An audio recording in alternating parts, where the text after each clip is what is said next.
What is going on, ladies and gentlemen? Happy Saturday morning. Hope you guys are having a great day. Just wanted to do a little preface video. As you guys can see in the title, this video is my first ever podcast while I'm biking. So I had the concept in my head a while ago, and I just actually it was a couple days ago I recorded that podcast. So today I'm going to post it. I hope you guys like it. I don't know if it's something I'm going to do on the regular, but it was something that I really enjoyed. So as you guys can see, it's basically just about my current thoughts, the political landscape, and what's going on today, and how I see things shaping up societally, politically, and economically. I hope you guys are having a great Saturday. I'm going to be going to bed here shortly. I might be going to the casino later for my friend's birthday, possibly, or going to the fireworks. One of the two, probably. I don't even know, to be honest. We'll see what the day brings. If you guys like this video, if you guys let me know if you want me to keep doing this stuff. I plan on recording another one tomorrow, probably. But yeah, thanks, guys. Much appreciated.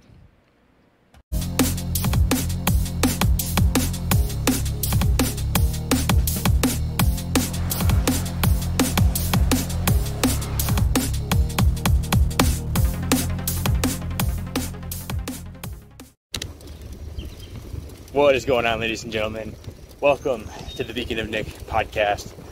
As you guys can probably see, I am not in my regular desk, in my regular setup. Today we are taking the podcast on the bike ride. I just got out of work a little bit ago. I got home, ate some breakfast, and I was going to do some cardio. I got a little workout in. And a while ago I did buy this mount for my bike, so just in case I ever wanted to record while I was biking. I thought it might come in handy one day. And today seemed like it was a good day to try it out. So I don't know if this is going to be something I'm going to do permanently, or if this is just going to be a one-time thing. We will see. I think I'm going to enjoy it, though. Hope you guys are having an awesome, today's Wednesday, right? Awesome Wednesday. Hope you guys are having a good morning and stuff. You guys are already up. I don't know when this is going to be posted. I don't really know necessarily what I'm going to talk about right now. Probably just some stuff that I've been seeing in the news and what's going on in America today. I'm probably going to make this a little bit, like, not too political, but just more just make this about humanity in itself. And I'm probably going to ramble for a little bit. So if you guys are listening, get ready for one of Nick's classic rambles. It's a little windy today. I just put some bike chain lube on my bike. Chain was getting a little bit dry. It was kind of rubbing too much, and it was a little too hard to pedal. But now my bike is pedaling way more efficiently. Got a guy out here weed whacking. Guy's just going at it. Man, 8 in the morning, weed whacking. What a legend! I wish I had the gall to do that. I wish I had the guts to do that. It's awesome to see that.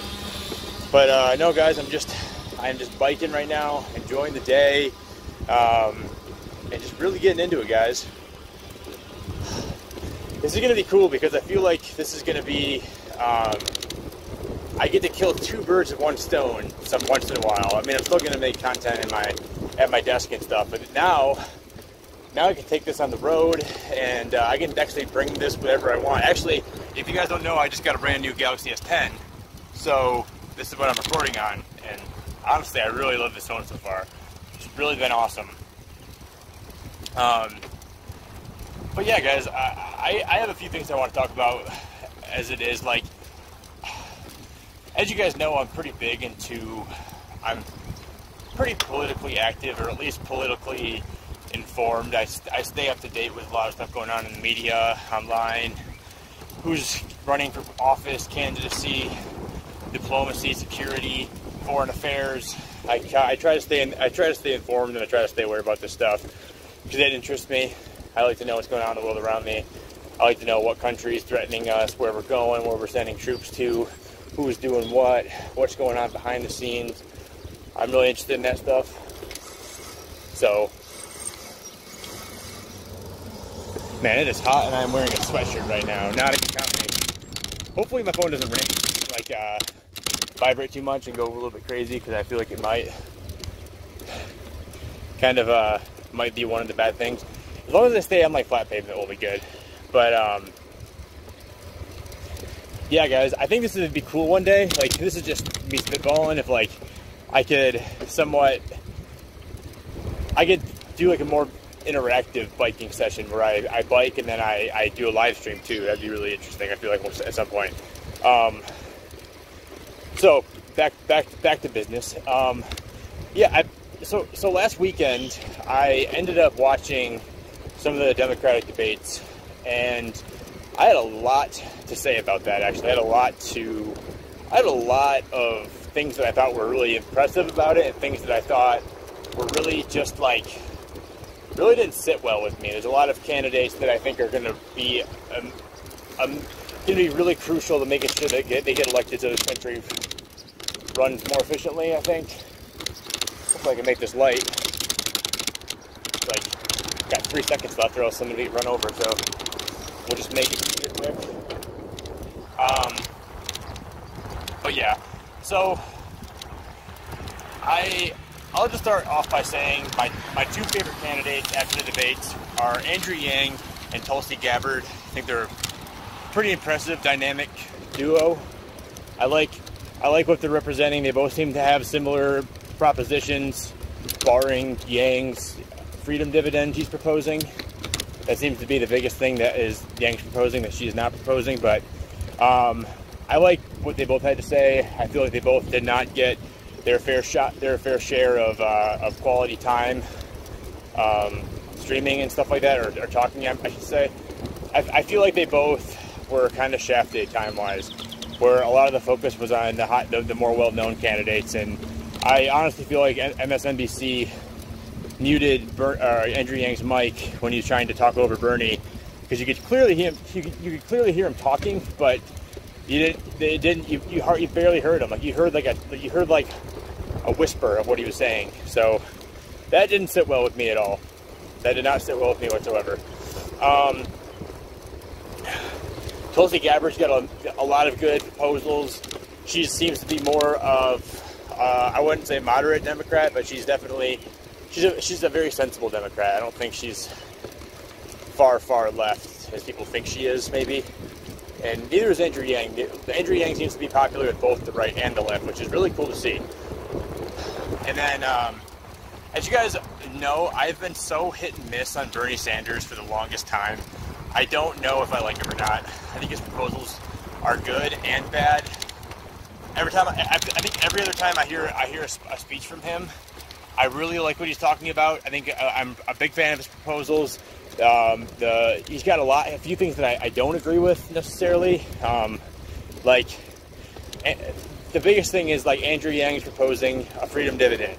Bernie Sanders is promoting mandatory jobs. Like, just, I don't know. I think Bernie's plan, in his head, he thinks it's so progressive, but I think it's really regressive, if you really think about it. You know, there's a lot of jobs that are going to be obsolete and redundant in the next 20, 30, 50 years. And Andrew's trying to find the best solution for that, and Bernie is trying to find the best, like, temporary band-aid, it seems like, which I'm not really a fan of in a broad term. So the rest of the candidates, I'm not a Joe Biden fan. I'm not really an Elizabeth Warren fan. I don't mind Elizabeth Warren, but her and Bernie fall in the same category for me, where their proposals don't make a lot of sense, even though they both think they're trying to do a lot of good. Not a fan of either one of them. Pete Buttigieg, pretty indifferent on. I think he's not bad. Cory Booker, indifferent on. I guess it's just kind of one of those things. How you doing? It's just kind of one of those things where on either side, it's hard to, what was I saying? It's hard to gauge what side right now is the side that most Americans are leaning towards, whether it be Republican or Democrat. It's hard to gauge where 2020 is going to go. Trump is securing a lot of funding. A lot of the Democrats are kind of scrounging for. I just feel like Trump right now has the center stage, and there's only room for one more person, obviously. And you have it's 6 or 7 or 8 really big names fighting for that spot, and then 14 or however many fighting for the spot as well. And it almost seems like it's going to be in Trump's favor to end up winning again. And I hope it doesn't happen, guys. You guys know I'm the person that hates Trump the most. I don't hate Trump, actually. I very, very passionately dislike him, and I have a strong disdain for him, for his character and his proposals and his outlook. All of it, not a fan of whatsoever. So it's difficult for me to try to understand where he's coming from, I guess. It's difficult for me to try to understand when, I don't know, guys. I'm just not a Trump fan. So back to the Democrats. I really think I encourage all of you guys to do your homework on the proposals that they're trying to propose, because a lot of it now is going to be them trying to sound the best. Like, here's a perfect example. Beto O'Rourke. God, dude, when I heard that when he was running for governor, everybody was saying that he'd be the best president of all time. And now that I'm hearing his proposals and his demeanor and the way he speaks, he just tries to cover every bad thing about himself. And he doesn't even really have a lot of good proposals. He has a lot of dialogue that makes it seem like he's trying to fix everything, but then he never has any substance to it.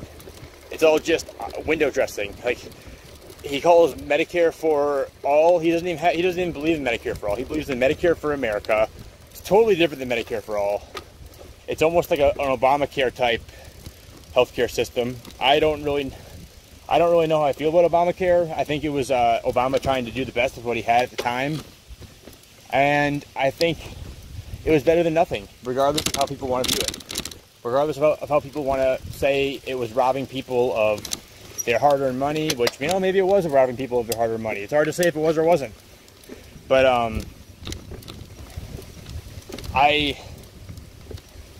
it was just making a lot of people, it was sort of unfair, the ratio that people were getting charged for healthcare at that point. A lot of people were getting charged nothing. I don't really necessarily know the exact numbers, how much it was. I just knew roughly that it wasn't. People were saying it wasn't fair, obviously, which, you know, probably wasn't. So, how you doing? So, yeah, it's just, honestly, that stuff is just, it's hard, because you have a lot of the country that is so entrenched in their beliefs that anything that people like Obama would have done would have been ostracized, and they would have thrown contempt at it. As you guys know, I'm more of a moderate, so I try to look at this stuff down the middle. But I will admit, I do lean left a lot of the time. Most of the time, I lean left. But I do try to look at everything from a moderate perspective. Yeah, Beto is just not. I don't like Beto at all. I don't like him whatsoever when it comes to a lot of his policies and what he talks about. I think we need someone that's more competent. Maybe later if he gets, I don't want to say more experience, but if he gets his policies and he gets his dialogue brushed up, I think he'd be all right. But I think the more time it goes on, the more you're seeing these candidates crack under their own hype. Like Beto. Beto's hype was sky high. He starts running, can't live up to it, crashes and burns like a hot air balloon, you know? That's essentially what it was. So, I don't know how I feel about it. You guys know I'm a fan of Andrew Yang. I'm a fan that he's proposing Medicare for all. I'm a fan that he's pointing out all the flaws in their system. I'm a fan that he points out that all these stores are closing, all these automated processes are taking off. A lot of his friends in Silicon Valley are automating things as fast as possible, because that's where the money's at. That's how they can cut so much money. And he knows that. We should definitely start listening to him. We should let him speak. He talks about how he wants to give every American $100 democracy dollars when they vote, so we can flush out all the corporate money. And I think that's the best thing that he could do. Is just flush out all the corporate money, get all the money out of politics. Politics are supposed to be what's beneficial for America, for people, not big corporations, not corporations that own everything, not corporations that have all the influence and they leave the bottom 98% of America with nothing. You know, that's the worst part, when you have the bottom 98% of America not enjoying the benefits of the new technologies that are being introduced. When you have that, it's just not going to work. The economy is not going to work. And he realizes this. He's definitely the smartest candidate, I think, running in 2020. That's obviously up for debate. You know, maybe you don't necessarily agree with that, but I think it's true. I think he's the smartest candidate that we have in 2020. I think we should all look towards him. We should listen to him, regardless if he wins in 2020. Because I think, regardless if he wins or not, he will be back. I think it's almost inevitable that he will definitely be back. I think. And I think it's just a matter of time before we see his proposals and what he's proposing take center stage, and I think America will be better for it. Thank you, guys. I'm gonna turn this off right now. I know it was kind of rambly. I know I didn't get a whole lot of points across. My first time trying this biking thing. I hope you guys really enjoyed. I'm going to be pairing this with a video of me talking alone as well. So much love to you all. Thank you guys for watching. Have a great Wednesday. This is the Beacon of Nick, and I'm signing off. And guys, that is the end of the podcast. I hope you guys really enjoyed it. That was something I really had fun doing. It was cool to be outdoors and talk about this stuff. I feel like it was a new perspective for me, and it was something I really enjoyed. So, like I said, guys, if you guys like the video, like it, subscribe, share, do whatever you got to do. And if you guys prefer me to do podcasts here, then that's fine too.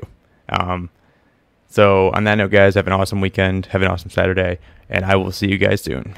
Much love from the Beacon. Much love from me. Thank you guys so much. This is Nick signing off.